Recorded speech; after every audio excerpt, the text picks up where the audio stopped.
you've got a mic here, and what does he need to do with this? Just talk. Just talk, and don't worry about the mic. No, don't worry about it. All right, so Pop, don't worry about the mic. Okay, first of all, it's always a pleasure to be with young people.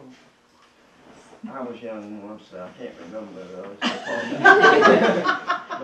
And I'd also like to make it clear that I'm no authority on history, only as it pertains to myself in the military. If you bear with me with that, I'll tell a little bit about that. Here is a portrait of my family that's been in the service. My grandfather here died before I was born, so I don't know him. Yeah. And I guess you wonder how his picture is in there next to me. But my son has a friend who's an artist, so he put it in there. He is Barry Daniel Martin, and when the war broke out, some people refer to it as the War of Northern Aggression. Well, If you were in the South. Yeah. Well, I was in the South. Yeah. Anyhow, he joined up with Jeb Stuart. Have you ever heard of Jeb Stuart? The correct answer is yes. We have. Well, he had a group he organized to protect the Charleston area. And it so happened that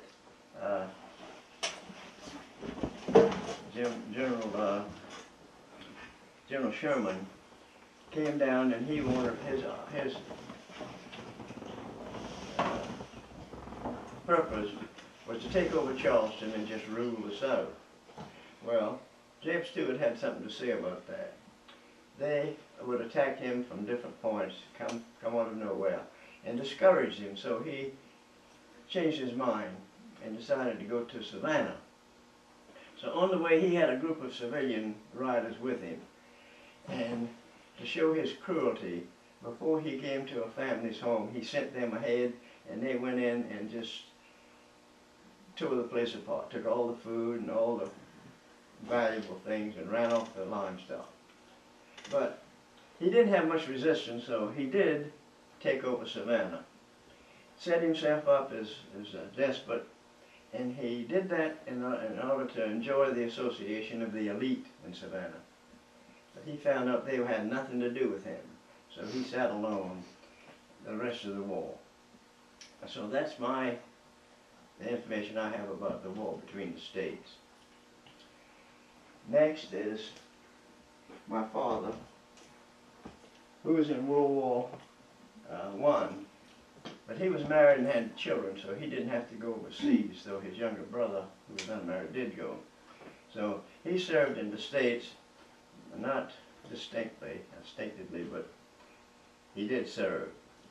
And that's all I know about World War I, because I wasn't born until about 3 years later. In that time between the two wars, my younger brother, here, Gene, and I rambled around James Island barefoot, just on our own. I had to go into town to high school Charleston. When I finished that, I graduated from there. I got an athletic scholarship to Presbyterian College. You ever heard of Presbyterian College? In Clinton, South Carolina. So I was there when the war in Europe broke out. And Hitler wanted to destroy that part of the world, and he did with the Jews. In the end, he had caused the death of 6 million Jews, and that didn't leave very many. Anyhow, his purpose was destruction, and he had a ally in Italy, but I'll get to that in a minute. When we were growing up, we all had pastimes. My brother's pastime was throwing a knife, and he could hit a playing card across the room, and eventually saved his life. Well, he entered the war first before I did, and in the army, and he was in North Africa, and after Rommel was defeated in Africa, they proceeded to Italy, to go up to Italy. Now Italy was run by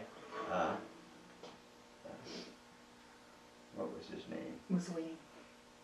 Mussolini. Yeah. Yeah, Mussolini. But he was a poor, he allied himself with Hitler, but he was a poor ally, and he didn't accomplish very much, so his armed forces just disintegrated. So the Americans didn't have much problem proceeding up Italy, till they got up to Cassino, which is in northern Italy. My brother had been wounded a couple of times, and by the way, he made sergeant 3 times. Not sure that's a good thing, Pop. Anyhow, That means he also got unsargented 3 times. he was slightly wounded. A grenade exploded near him, and it destroyed his right side here. And he was lying there, and the German approached him with a bayonet. And I don't know if you have any idea what it's like to be faced with a bayonet. Anyhow, as he approached, my brother reached back. He had a case back here with his knife. He took it, threw it, and got the German right in the jugular vein and destroyed it. And as he fell, his bayonet went through my brother's hip. So that ended the war for my brother. The rest of the war in Europe, I'm no authority on that. But my brother was shipped home, and he entered the Veterans Hospital there in Charleston on the Ashley River. In the meantime, in my sophomore year at Presbyterian College, the Japanese attacked Pearl Harbor. And by that time, my father informed me that the draft board had me, my name with them. So as soon as, I don't know if you read about the devastation the Japanese caused at Pearl Harbor, but some of our ships are out, but the ones that were there were sunk, people were destroyed, and they didn't have much opposition. And I do not know why they didn't continue, because they had to carry it off. But they didn't. But as soon as my sophomore year was over, I sped down to Atlanta and took the physical and mental exams for the Naval Aviation training. And I passed, maybe barely, but I passed. Anyhow, I called home and told my father to inform the draft board that they can take my name off their list. Well, my first duty was pre-flight training at University of Georgia. You know where the University of Georgia is? Wait. Music to my Look ears. at her. It's a big organization. They kind of know where that There one was is. classes, coding and different classes, but it was 11 sports we had to participate in, two every 2 weeks, and you had to excel in that. Anyhow, after that, I went to different areas for flight training, the light planes, in North Carolina once. And from there I went to Rollins College in Florida, which was a girls' school. All the men had been in service, so, and the airport was down below Orlando. And at that time, Orlando was just a couple of large buildings. Nowadays, it's just overgrown. Well, after that, These people know Orlando. Many of them go multiple times to Disney. Okay, they know Orlando. It didn't used to be. It used to be orchards. When I was growing up, it was orange groves and 2 large buildings. and is all buildings, it 2 was. buildings. That was it. Anyhow, from He's a there, lot older than me, though. from there I went to Pensacola, where I was commissioned and received my wing.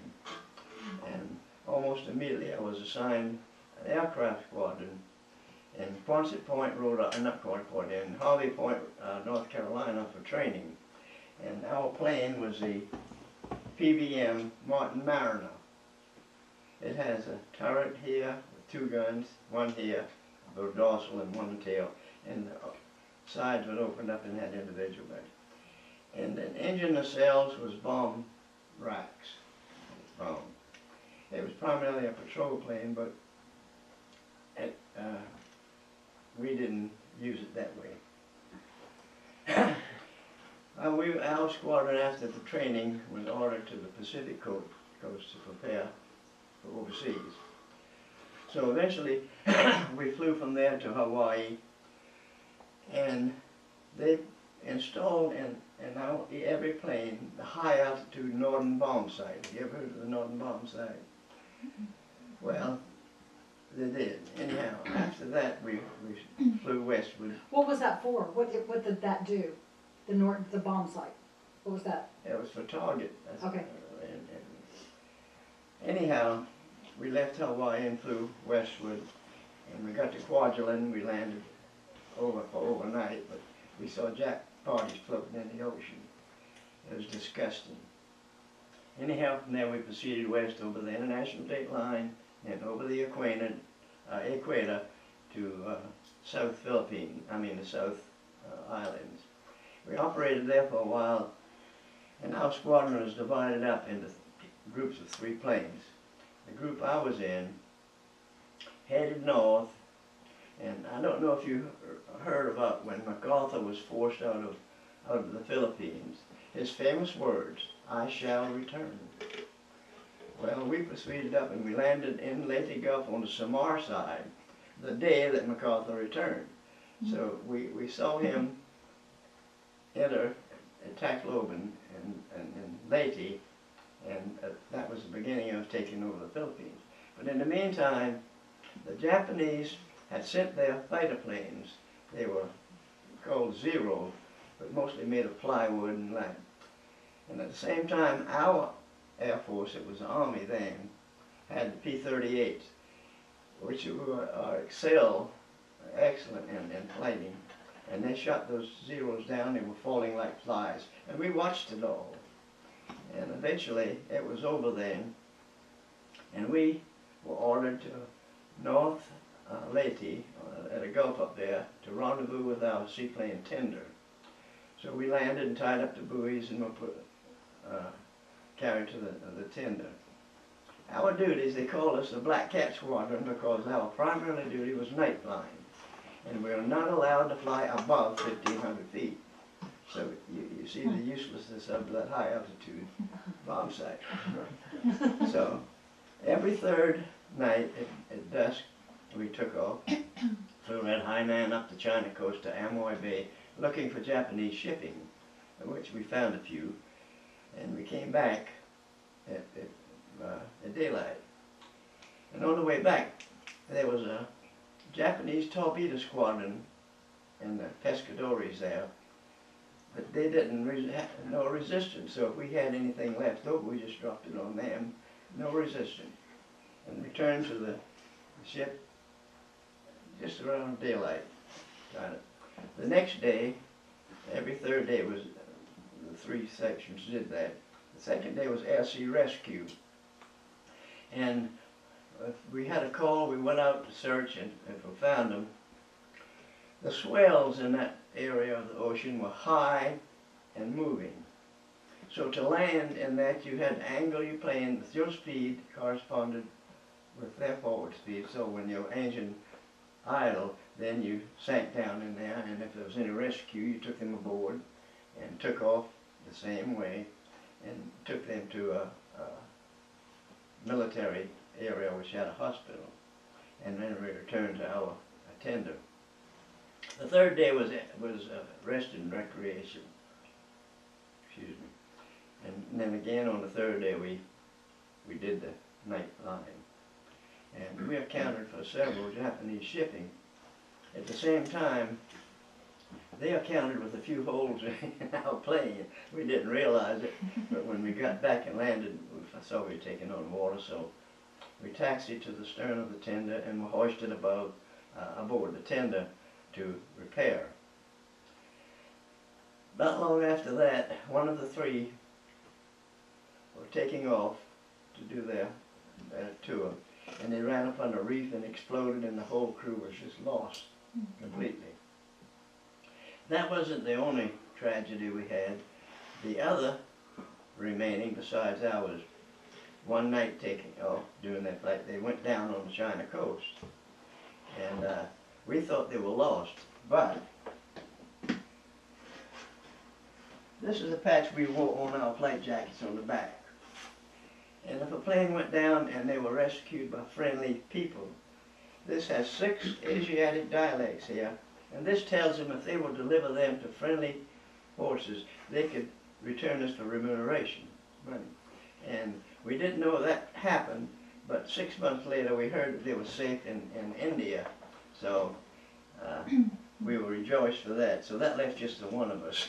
And, Did you still do the every 3 days though? yeah. Oh, wow. So eventually the war ended and we returned to Manila Bay and turned our planes that we had rendezvoused with the rest of our planes there too.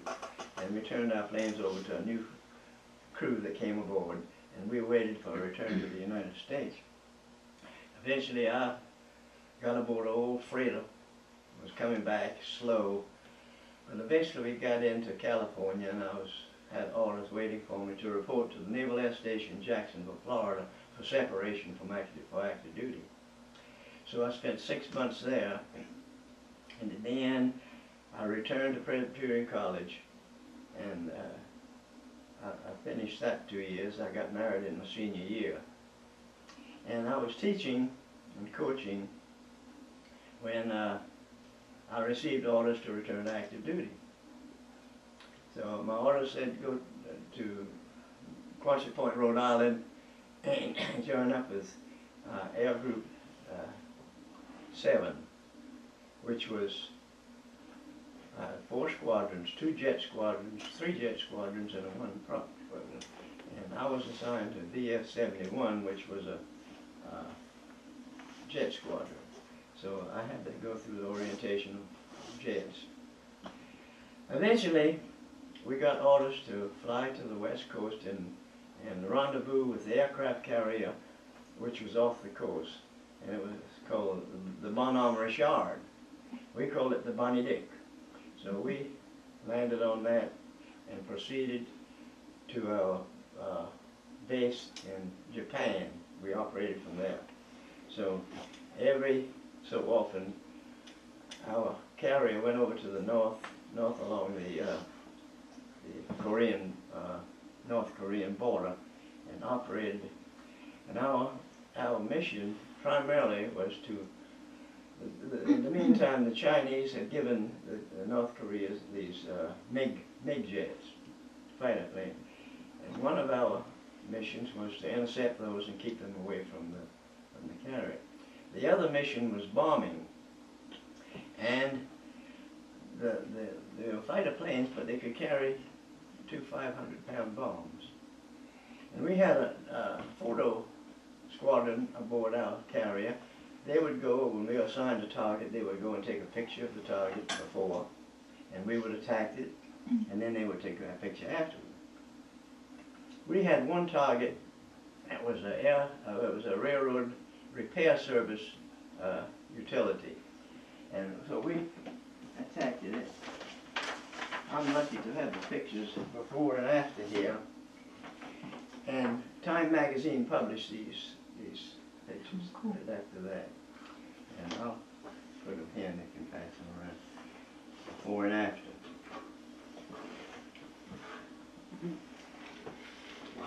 They're there? They aren't. Which way does it go, Pop? This way? Or is it No. go top? Yeah. Yeah, I found it. Top and top. It actually says top. Somebody wrote it on there. Here we go. Okay, and Today, gone tomorrow. after several tours that we were ordered back to the States, and I was our squadron returned to Quonset Point, Rhode Island for shore duty, and I was reassigned there to Naval Intelligence in Washington, and I was there until my wife had a mole on her leg, and she had nicked it, and I was in Washington, and she called me from home. Said the doctor said it was malignant. So I went and got her and took her up to Bethesda Naval Hospital, and they cut it off and got they thought they had them all, but they missed them. So they found out that she only had a little time to live. So I asked the Navy to let me have a leave of absence to be with her. And they said I was in a critical billet. They could not do it. So I had 2 friends in South Carolina, You ever heard of Strom Thurmond? Do you know who he was? He was our senator He was for a senator years. for about 100 years. And literally 100 years, because he was, what, 100 And and the other something when one- he died? The other one, we were together in high school, Hugo Pierce. So I asked them to intercede for me, so they went and finally persuaded them to let me out, which put me on the Navy's blacklist, so I didn't get any high promotions in the hand. Anyhow, I went home and I was with her when she died at 39 years of age. So I messed around there, I taught. They asked me to be principal of the school for a year, so this is up the state, South Carolina. So after 1 year, I went back to Charleston, and I was teaching and coaching at North Charleston High School. They asked me to coach, and I said, if you give me advanced math and advanced English classes, I would do it. So I did. I coached there for 5 years, moved back to James Island, and lo and behold, my youngest son was in her class, same class with her. No, No, that's right, she was in yeah, I was in, Dickie was in my class. he was in the same class with. Although he's older than me, they know that I'm still the oldest. Okay? Just so we're clear. And I talked to him last night, we were still like, you know, I could feel the you know, I'm older, but so was he. Anyhow, I entered the Naval Reserve's intelligence unit there, and I was there. I had 14 years active duty and 11 years in reserve, and I retired for 25 years. So that is as far as I'm concerned. Next comes, what is the next? Vietnam, yeah. Yeah. My two sons here, Dick Jr. was in the Marines. I neglected to say that's me there. And Clay was in the Navy, and they served there. And that was not really a war. There was some contention about calling that a war, but eventually a settlement was reached, and so they eventually came home. This is a grandson who was in the Marines, and he served 3 tours in Iraq before he got out. And he's been in civilian training ever since. So that's my story. Look at the generations there. Yeah. Isn't that a cool picture though? You see it? That is really neat. All right, now show him your jacket.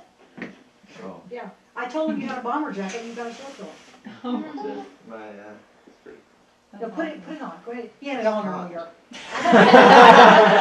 You're a big boy. Can you do it? we didn't really usually fly with this. No, but you had it and you looked cool. And here's his picture in it. Wait, isn't that it right there? Wow. That's No, this is in the. This is in the What's this one? Korean War. Oh, That's in the jet plane. this is Pop in Korea. Now turn around, let's see the back. See, now look, that's a bomber jacket, guys. Yeah. This was my fighter squadron. And some people say it's vulgar because he's using the finger there. That's okay. But What about, okay, so you've got Korea on this side. What's over here? Yeah, I just want to see it. They need to see this. That's Korea. Okay, and then turn on the other side. Turn on the back. That's another air group entirely. It didn't go active duty with it. It had all the squadrons on You gotta show them. my name tag. Yeah, we know that one. How about, did you bring your medals? Such as they are. Oh, there they are. There, I didn't even see them. All right, yeah, tell them about those. Not much to tell. Like I said, he wants, you know. Well, Well, tell, that's it. No, A tell- simple life. no, tell them not much. Just tell it. I mean, how much? What is that? Tell them what they are. Well, I don't know these things. they just, They're just medals. yeah, they wanted to get rid of them, so they just. What are they for? Well, mostly flying, air medal and other things. I don't get to fuss at it much. So, That's the awesome. story. If you have any questions that I might be able to answer. All right, got questions, comments? Did you say you joined the forces after Pearl Harbor? Yeah, Okay. that's why I determined to go in. I didn't want to go in the European area. That's all what happened to my brother. Oh, so you, because of what happened to Gene, you decided, so you were in school when, Pearl Harbor. Pearl Harbor happened, yeah. How old were you when you What's that? joined? How old were you? I was 18. Wow. Cool. Okay, how old are you? 18. She's 18. Yeah. That's a good age. Yeah. I think so too. He's Yeah, 92. we're not finished with, we're really not finished with young people, so with 7 children, we have 14 grandchildren and 16 great-grandchildren. So, we're gonna enjoy youth again from the bottom up. Okay, other questions? Comments? Yeah, Meredith. This is not really about like when you were in World War II, but what would you say is the saddest thing about America now? Oh, boy. Oh dear. You have Took it in a opened word. the can there. The White House, I feel. They I don't would know. all agree with you. Yes. This is a bunch of I conservative kids. really don't know how we got into that fix for a second term, but we did. That's, and you know, it's interesting, when you see people, when you talk to people from the greatest generation, wouldn't you love to have that? Like, wouldn't you love for you to be called the greatest, next greatest generation? You know, I mean, wouldn't you love that to be your, So sad. you know, I'm a baby boomer. You know, we don't have the greatest generation. But Papa's part of that, the greatest generation, and these are the people who invented radar. I mean, these are the people who were thinking computers before computers. Okay? These are the people who thought up rockets. Jets did not exist before Korea. When you look at these things and how these people in this generation were test flying, they were doing, this is where it all came from.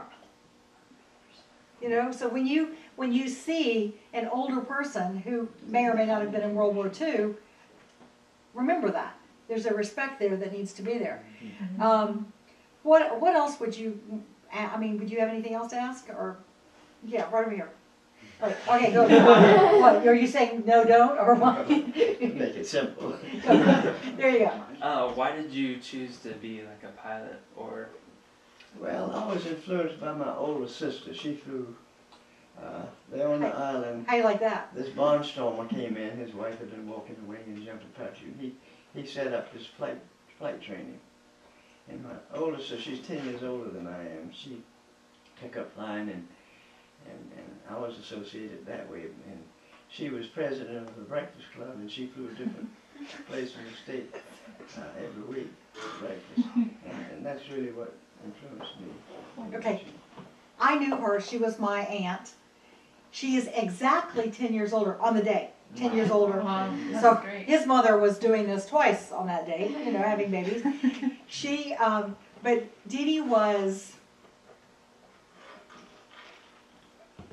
Pop in girl form. Okay, same face, everything. They would stand by each other. They'd just both be standing there, You'd never think of my Aunt Dee Dee being a pilot.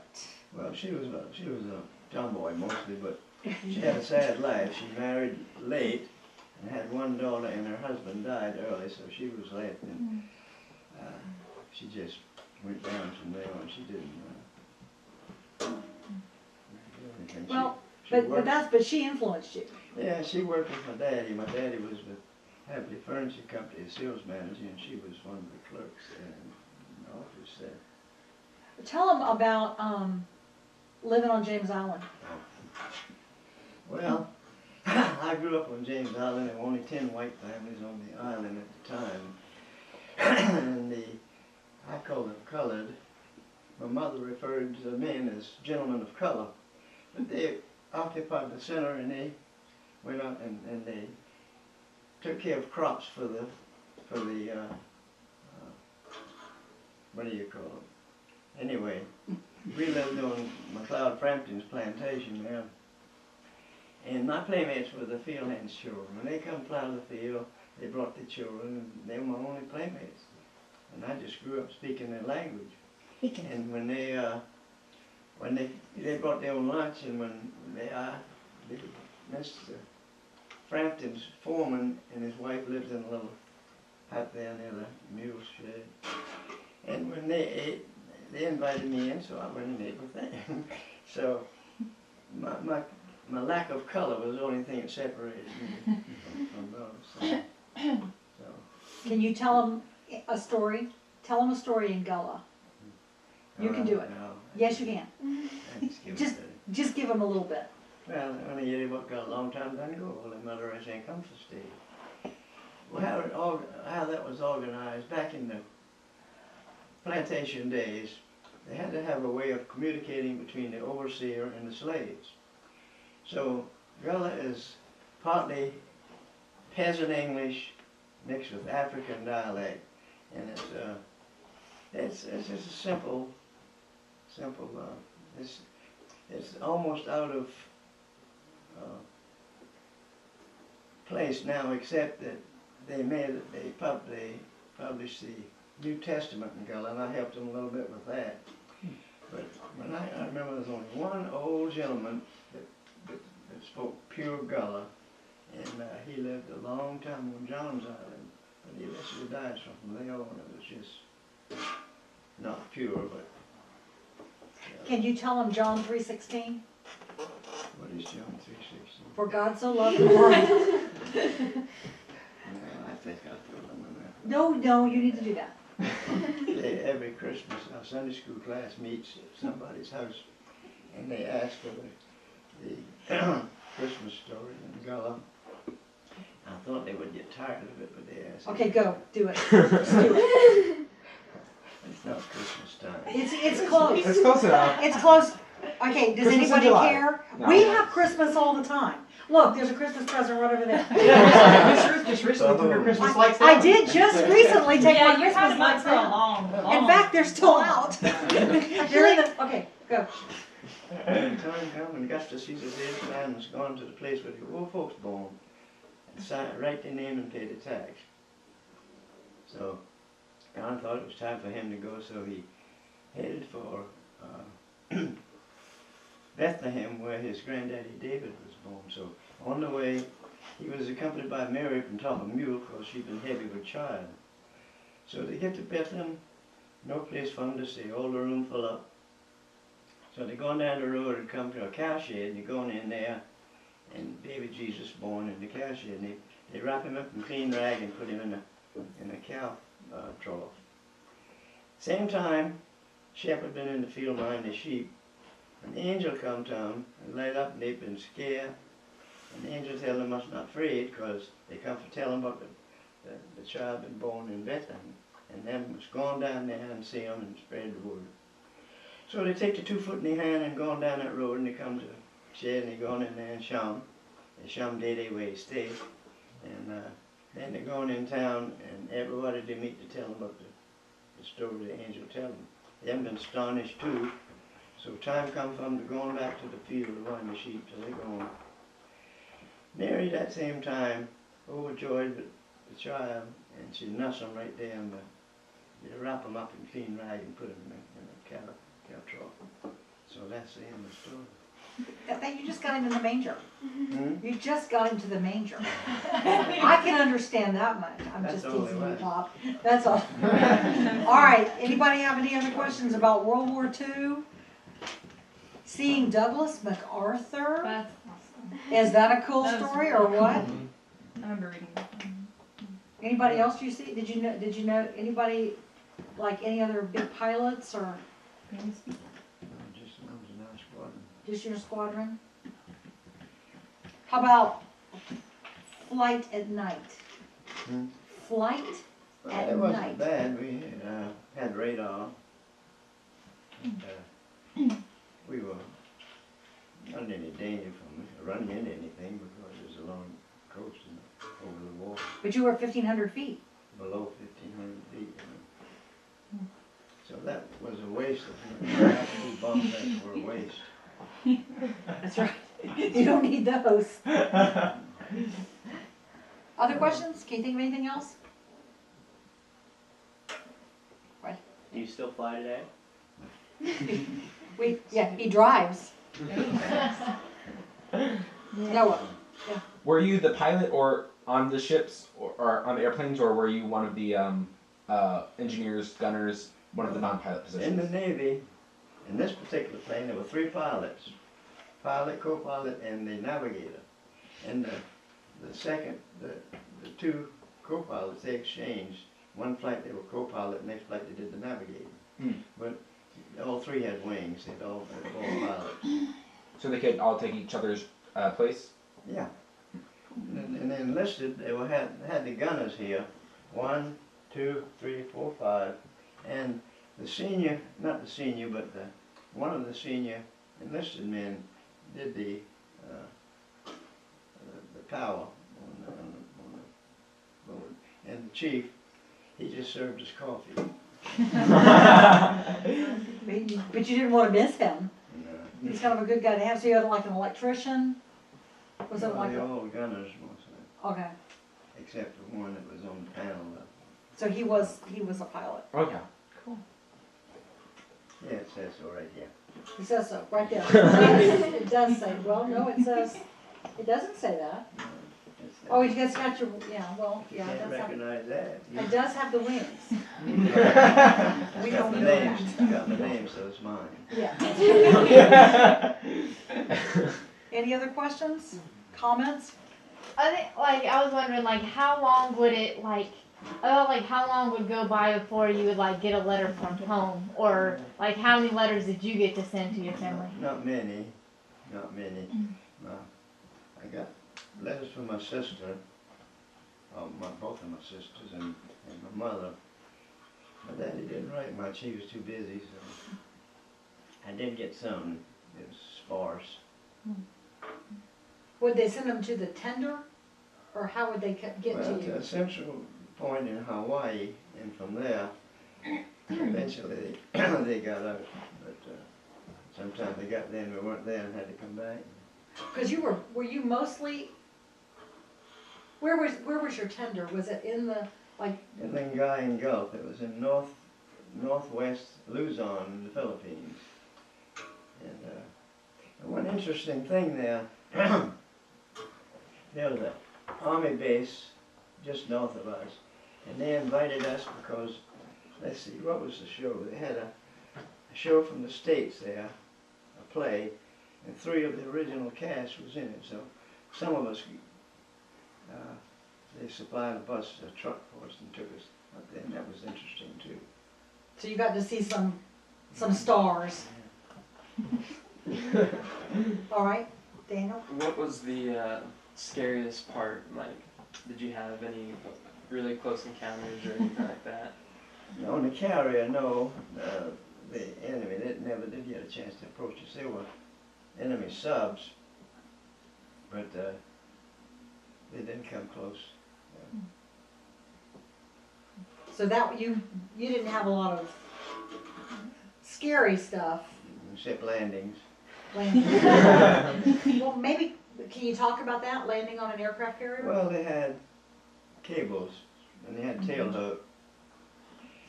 And you had to come in at the right altitude and the right speed because way back there, they had LSOs, landing signal losses, which tell you if you were high or low or land. And so sometimes you didn't catch the first cable, but you would catch it. And Oh. we had a battery came up. We run into it. It wasn't bad because the speed was not really high. I mean, did you see accidents and stuff that happened? Oh, yeah. Yeah. That would be hard. Did you all, go ahead, Daniel. I was just gonna. What did you have any free time, and what did you do on your free time? All of it. Well, on the carrier, our base was a base in Japan. So when we, after served a tour on the line, we came back and we had a couple of weeks there, which we enjoyed Japan. Because after that, we were operating when they dropped the bomb on Hiroshima, which ended the war, actually. So that's when we left and went back to Manila Bay. But since that time, the Japanese were not allowed any armed forces, and so they went to manufacturing, which they learned a lot from us, and now they pretty much exceed our lives in that thing. They're smart. She doesn't like Japanese. I say that, I just have a feeling about But when the war broke up in the colonies in California, citizens, Japanese, American citizens, and they should be considered Americans and not Japanese. Yeah. And she didn't like that either. Anybody else? Well, it's been a pleasure. Oh, huh? Wait, go. Is there anything you would change? Now, press. What about back when you were active, or is there one change? No, I think the government then was really good. The Roosevelts and Hoover and Truman. Truman was one of the most honest, pure American presidents we had. Like he was one of the best. Truman, Harry Truman. So you think Truman was your favorite president? I can say that, yeah. That's good. I've seen a lot of them. Yeah. Can you imagine that? I mean, Pop's almost years old, and that, you know, in the scheme of, that's almost 100 years. So you think about that. Don't tell. I mean, we were living on child. There was electricity, all right. You have plumbing. Well, we had kids, we had a pump, and that put once in a while. I've never heard my father work. So when the hammer came on, it cut out. I think I heard him there. And I get cursing ever since I've ever seen him in my life. That's about, okay, for the day, you don't speak language of any kind. You use knowledge. There you go. He done soak and drink. Well, Or fun. Tennis. that's good. He played tennis. We already covered all. I had a way on. When you things like, first little. Way over to the main. Yeah, well, we had a car my father drove. He had to go to the during the 30s, it was a hard time. But we had all the seafood we wanted right in our backyard, living in the house. And father brought in as a game.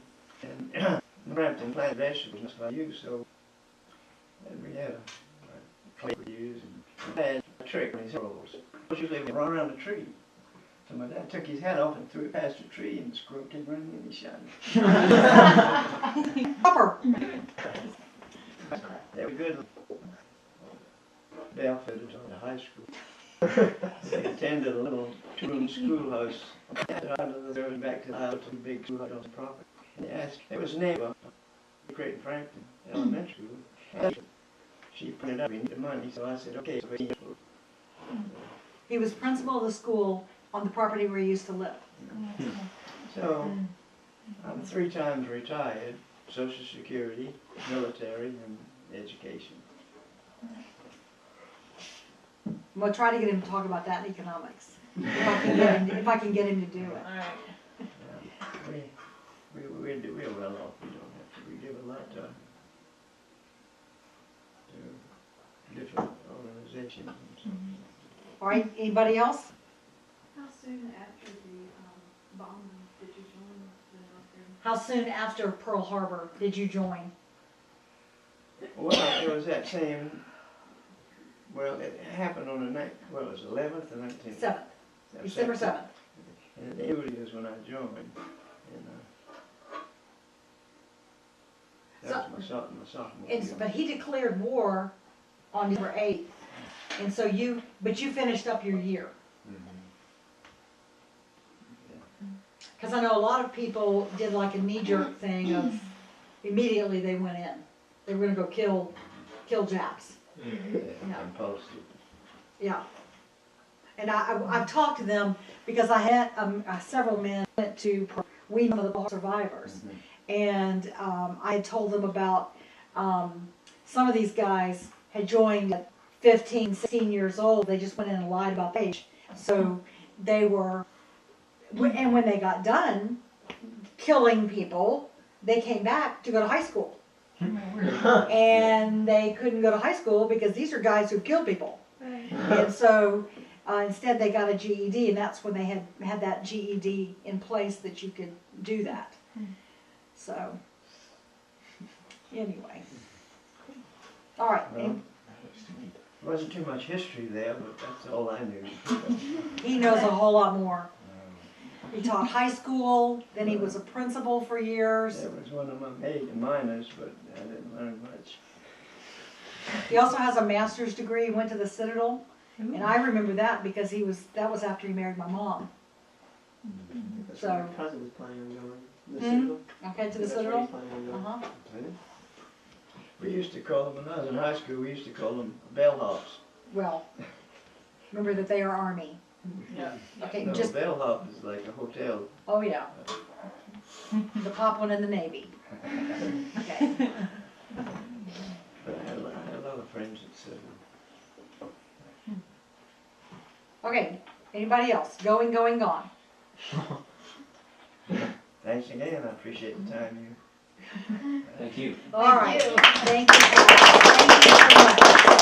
All right. Now, this is my mother. This is I Mrs. can Martin. tell you about her. Now, Now, listen, she was Miss James Island. Mama. Always obeyed. Cheerleader. Always what? Cheerleader. What'd she say? Always a Obeyed. what? You obeyed. She obeyed you, Miss James Island, and she, one time she went to the junior senior, and they were, and she called me from the place and said, "Mama, come and get me," and I did. It's like the Roughnecks. Okay. Oh, that's great. You should not be surprised at that, okay? Stop What I was gonna, Mama stayed home during the war, and, Stayed home. stayed home, you stayed home during the war. I mean, you didn't go overseas, you were at home. I was teaching, yeah. And she and my dad married, just after the war, or just before? 42. 42, so just after. They married in June of 1942. So, and then my dad was sent overseas pretty quickly after that. Yeah. And he was, and something I found out last night that I didn't know, is that, all right, I knew this, that my dad studied meteorology. He was a doctor eventually, but he studied meteorology, and he was a meteorologist during the war. Well, I didn't know that my mom also did meteorology and worked on the weather maps that helped the troops. At New York. I lived in New York City. He lived in New York City. Now, she was 19. How old are you again? I'll be 19 in June. Yes. Okay. That ought to make you quiver. So if you think about the difference in what we expect now and what they did then, and I mean, she was married, her husband was gone, and living in a place that she had never lived in before. My mom grew up in a small Appalachian town in southeastern Kentucky that is still a small What was it? Appalachian town in southeastern Kentucky. They have, outside they have, Children. and 8 children, yeah. They had, but there's a sign that's been outside Pineville, Kentucky, since I can remember, with the population on it.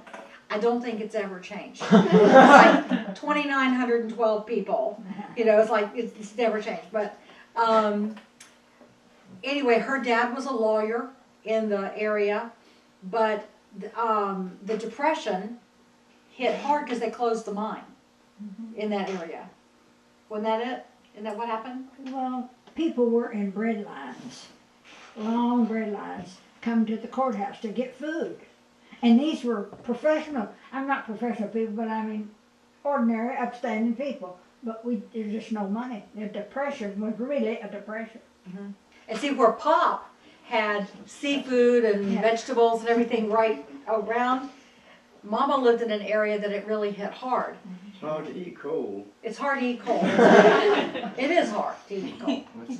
And so so they would stand in line, and then I asked her last night, I said, well, how much was a loaf of bread when you got it? You said 11 cents. I was gonna think 9, but it probably was 11. It Well, was, it probably, there was inflation. but we used $1 a day. There were 8 children, and our groceries were. My brother would go downtown, and Papa would give him $1 a day, and that's what we lived on. But we had chickens and a cow and pig and a garden, always a garden, and fruit trees. So and Mama made all our clothes. I remember she used a chicken What, feed. I was gonna say, tell them what she made Chicken them out feed of. sacks. She made pajamas or whatever we needed. She sold everything. They had, because they would buy chicken feed, and they come in these big, Yeah, small sacks. yeah, 25 or 50 pound sacks. I remember seeing them when I was growing up, and there were some that were smaller, and they were calico. Oh yeah.